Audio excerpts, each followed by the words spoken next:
Yan si Trixie. Yan si Maricris. Yan si Mama. Si Papa doon sa likod. Tapos, ito. Yung pangmalakasan namin ano. Dong, dong.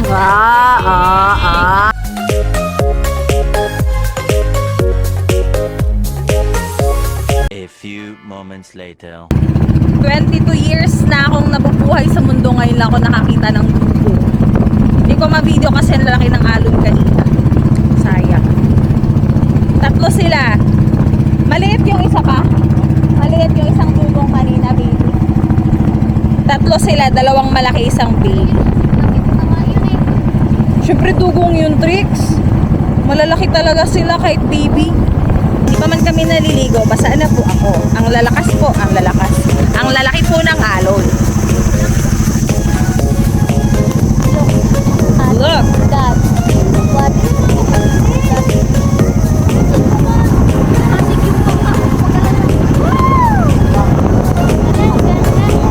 Ooh, may lumilitaw na nabuhangin.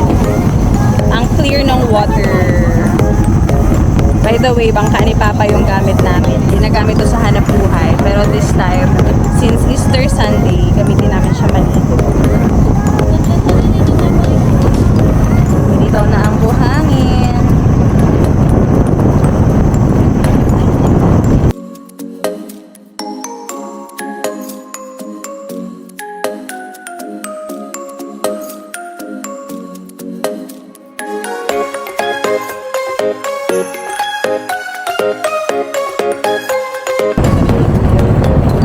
Yan, si Bunso.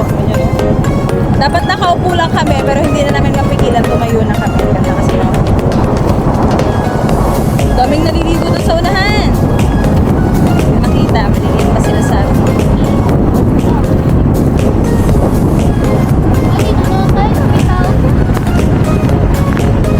Yan yung mga kapatid ko, guys. Mga takot sa tao. Yung mga kapatid ko yan, takot sa tao. Lalo na yan, sana yun, ganyan yan. Yan, yung nakasombrero na yan, ayaw niyan magpakita sa tao. Ayaw niya sa kauri kasi marami daw tao. Kaya nakarating kami dito pagkalayo-layo na ng isla na to.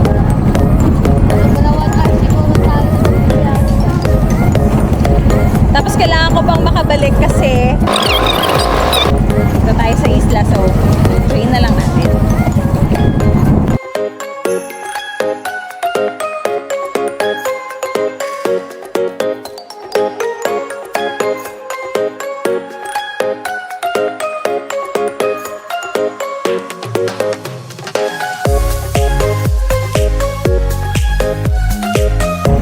Okay, padaong na kami.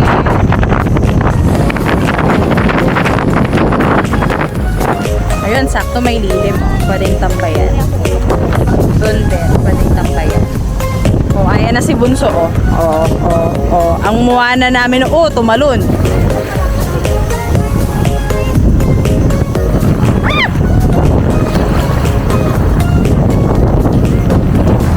So, tatalon na din ako.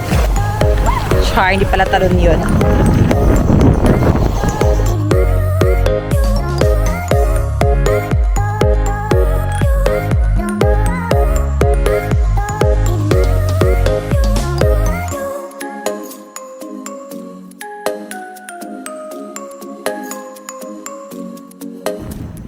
Pandan. Paano to kinakain pa? Hindi pala to kinakain.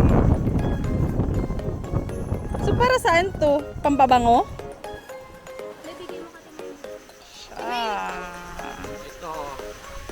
Oh, ito may patay na ano na nga to pa, barangkas. May patay na barangkas.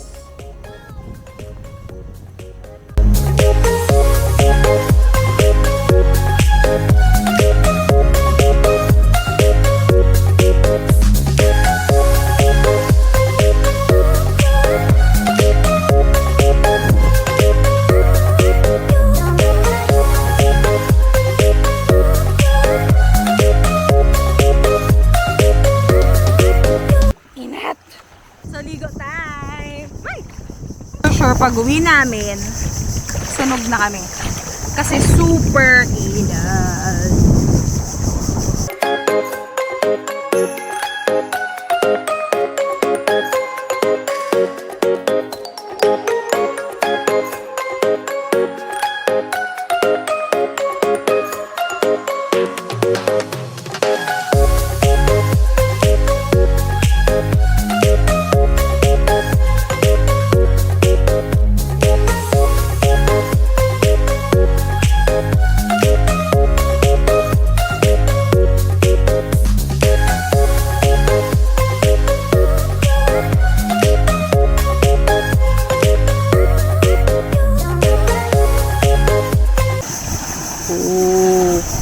Ang tawag dyan ay, anong tawag dyan pa?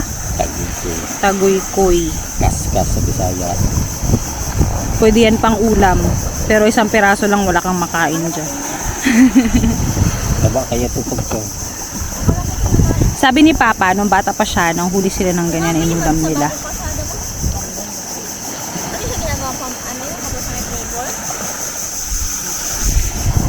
Iba yan sa mga maliliit doon? Ah, yung mga yan pag lumaki, magiging ganyan?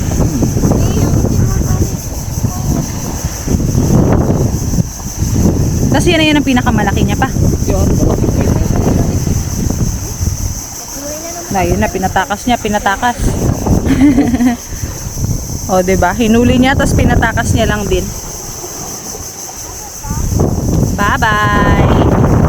Sundan natin siya. Sana siya, sana siya. Yun na siya, bye-bye!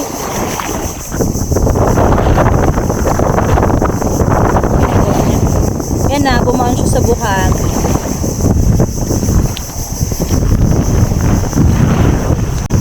Mas mahaba pa yung ligo ko kanina sa biyahe kaysa dito.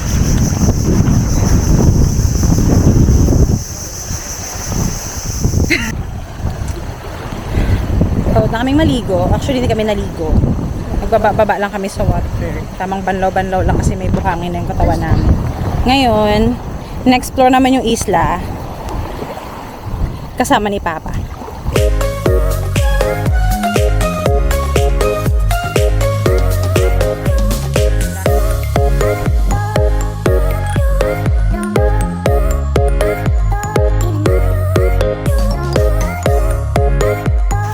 Merong mga bunot. At may mga nyug dito pa. Wala namang puno ng nyug.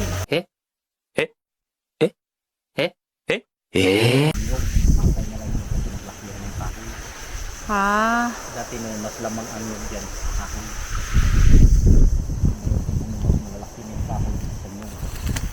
Ayun nga oh, yung nyug isa, dalawa, sa malayo. Yan dati no, yung mga nyug na yung matataas, ganito lang yung matataas. Ngayon nasa kalaki, ngayon tignan mo mataas na. Yung mga nyug na mabababa, wala na yan, namamatay na. Tapos puro siya pandan. Ayan, natinik ako kanina. Naapakan ko yung dahon. Sila pandan kasi ang daming puno ng pandan. Ay, ito pala yung pandan. Akala ko ayun. Ayan nga siya pag lumaki. Yan siya pag maliit. Ito, mukha siyang pinya. Tapos pag lumaki siya, ganun. Yan o, yan. Yung bunga, Yan. daming bunga ko. Nakakain lang yun. Sarap. Napakan ko yung patay na dahon kanina na tinik ako, kala mo tayom. Ang sakit, ang hapdi. A few moments later. Nakakita kami ng shell. Ano pa? Lagdan. Laggang. Ganda. Pero matagal. Ala, gawin kong ano pang. Pencil case. Yan o. Basag-basag na kasi. May nakita kaming shell. Bet ko siya gawing pencil case kaso may mga basag na siya. Isa natin.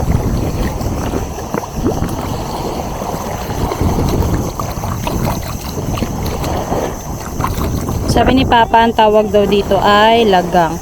Mukha siyang ano, yan o, ibon na nakayuko. Yung black yung beak. Sure.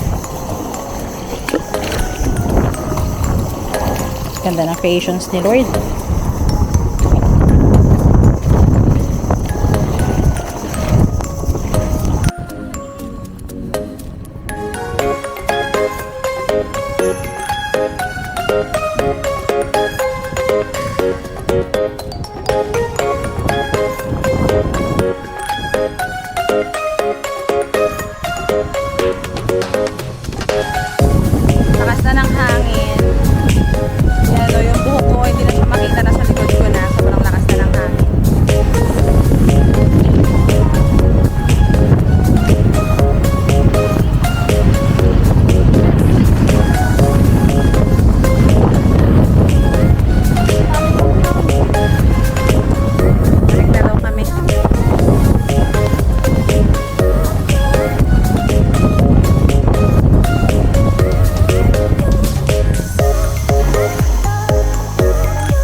Nakakita kami ng shell.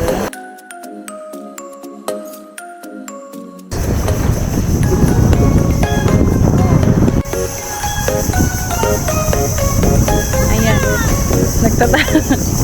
Nagtatalo na sila. Gumagawa siya ng sand castle. Kaya naman ta. Ayan. Ganyan ang kapatid ko, guys. Kung gaano ako kapabida-bida, kapatid kong yan, takot sa tao, takot din sa camera. Pa, para saan yan?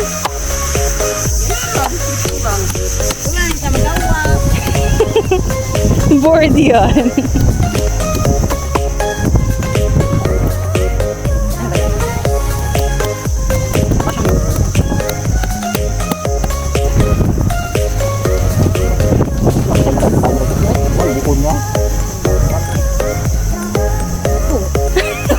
Para ka